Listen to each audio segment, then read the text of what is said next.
राधे राधे।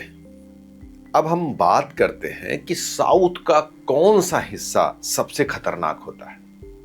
अगर आपका कोई भी मकान, फ्लैट अगर इस हिस्से में है तो घर में डिप्रेशन, आर्थिक समस्या, इसके साथ साथ बड़ी ऐसी नेगेटिव चीजें आके खड़ी होती हैं जो आदमी को बहुत ज्यादा परेशान कर देती है। अक्सर लोग सोचते हैं कि साउथ का मेरा मकान है बहुत खराब है, ऐसा नहीं।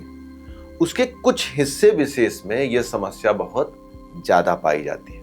उसी हिस्से की यहां पर आज हम चर्चा करने वाले हैं। सबसे पहले जब हम शक्ति चक्र लगा के डायरेक्शन को डिसाइड करते हैं तो हमारा जो साउथ होता है वो लगभग 180 डिग्री पे जाके होता है।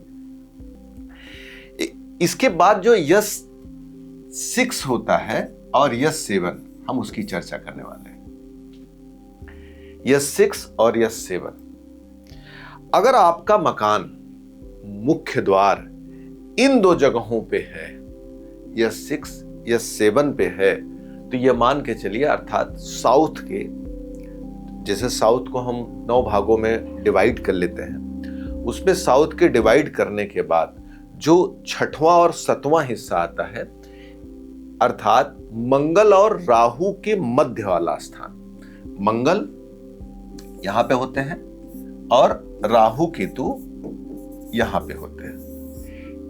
इन दोनों की नेगेटिव एनर्जी के बीच वाला जो हिस्सा होता है, क्योंकि ये दोनों खतरनाक ग्रह हैं, इनके बीच का जो हिस्सा होता है, एक तरफ मंगल का दबाव है और दूसरी तरफ राहु का दबाव है। कहा जाता है कि कोई भी शुभ ग्रह इनके सपोर्ट में नहीं आ पाता है, क्योंकि जुपिटर काफी दूर है, शुक्र यहां पे है।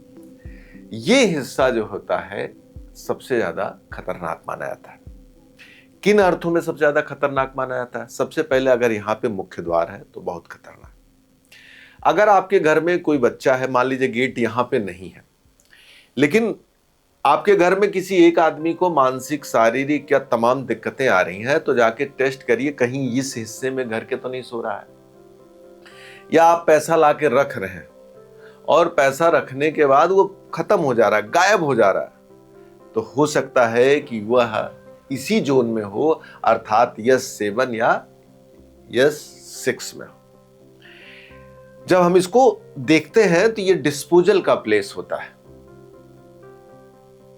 यहां पर चीजें कहीं न कहीं से चली जाती है। देखिए, वास्तु जो होता है अपने अंदर सभी तरह की ऊर्जाओं को रखे रहता है। देखिए, घर में जब हम उपयोग करने वाली चीजें रखते हैं तो उसमें बहुत सी चीजें होती हैं जिनको खत्म करना होता है, निकालना पड़ता है। तो साउथ वेस्ट साउथ का जो हिस्सा होता है, साउथ वेस्ट साउथ जो है, साउथ वेस्ट साउथ, ये जो हिस्सा होता है, ये हिस्सा उसी स्थान का होता है। इस नाते सबसे पहले यहां पर गेट ना हो, किसी भी सिचुएशन में यहां गेट ना हो। दूसरी, यहां पर कभी भी भूलकर अपना बेडरूम ना बनाए, और यहां पर अगर बेडरूम है तो इस जोन में कतई आप अपने बेड को न रखें। इस जोन में कोई भी कीमती अच्छी चीज, जरूरी चीज बिल्कुल ना रखें। बच्चे यहां पर पढ़ाई न करें। इस जोन में कोई भी ऐसी चीज ना की जाए जो उपयोगी और अच्छी हो। क्या किया जाए, क्या करना यहां पे अच्छा माना जाएगा? सबसे पहले यहां पर आपको वो चीजें रखनी चाहिए जिसको आपको बाहर निकालनी है। जैसे वॉशरूम के लिए ये बहुत बेस्ट प्लेस है। यहाँ पर अगर कमोड हो तो बहुत अच्छा माना जाता है। कूड़े की चीजें हो, कोई भी खराब चीजें, या खुला रहे, कोई उपयोगी चीजें यहाँ पर न रखी जाए, या कोई भी उपयोगी व्यक्ति यहाँ पर बैठकर काम, सोना, भोजन, पूजा पाठ जैसी जरूरी चीजें न करें। इसके साथ साथ यहाँ पर मुख्य द्वार नहीं होना चाहिए। अब विषय उठता है कि नहीं, हम तो यहीं पे हमारा गेट है, आप क्या करें? ऐसे तो हर चीजों का उपचार नहीं करना चाहिए, लेकिन आदमी एक घर बनाया हुआ है, उसके मन में तमाम विचार आते हैं, तो उनके बारे में सोचना पड़ता है। तो उसमें सबसे पहले तो आप एक काम करें कि यहां पर आपको स्वास्तिक एक लगाना चाहिए। स्वास्तिक लगाना चाहिए, और वो स्वास्तिक कैसा होना चाहिए? घर का जो मालिक है उसके 9 अंगुल के हाथ के बराबर स्वास्तिक। इसके साथ साथ यहां पर कोशिश करें स्वास्तिक के साथ साथ डेली साफ सफाई का ध्यान रखें, और जब भगवान आपको यथास्थिति ले आए तो इस मकान को आप चेंज करें या अपना मुख्य द्वार कहीं न कहीं से आप बदल दें, क्योंकि यह द्वार किसी भी स्थिति में आपके लिए शुभ और मंगलकारी नहीं रहेगा।